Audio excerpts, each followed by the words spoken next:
এয়া দেখিছে মই প্লাম কাটি পেলাই ইয়াত দি পেলাই জেলি বনাই আছোঁ। তেতিয়া আমি মানে ইয়াৰ জেলিটো অলপ পগাই লৈছোঁ। চেনি দিম,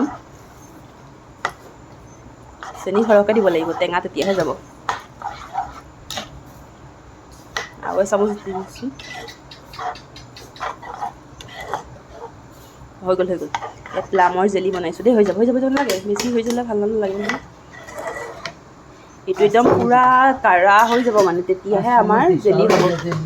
পূৰা উতলিবলৈ লৈছে আৰু পূৰা থিকনেছ হৈ আহি আছে মোৰ জামখিনি। এয়াতো এবটলতকৈ বেছি জাম হৈছে দেখিছেনে। অনলি চুগাৰটোহে মই ইনভেষ্ট কৰিলোঁ, ইয়াত একো দিয়া নাই। অনলি প্লামটো সিজাই চেনিটো দি পেলাই এনেকৈ সিজাই আছোঁ। দেখিছে ঘৰতে আপোনালোকে জাম আৰু যিটো বজাৰৰ পৰা কিনি আনে সেইটো প্ৰিজাৰ্ভেশ্যনৰ কাৰণে বহুত বস্তু কেমিকেল দি প্ৰিজাৰ্ভেশ্যন কৰে, ভিনেগাৰ দি। ইয়াত আপুনি একো নিদিয়াকৈ নিজে খাব পাৰে ফ্ৰেছ জাম।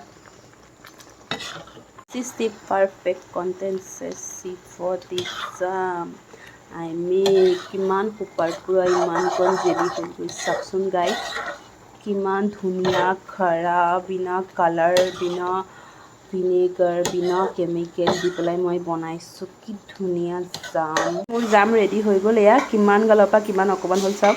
আৰু এতিয়া ইমান কাৰাকৈ হৈছে দেখিছেনে। এইটো মানে ক'লা যেতিয়া হৈ যাব তেতিয়াহে নমাব লাগে একদম পূৰা।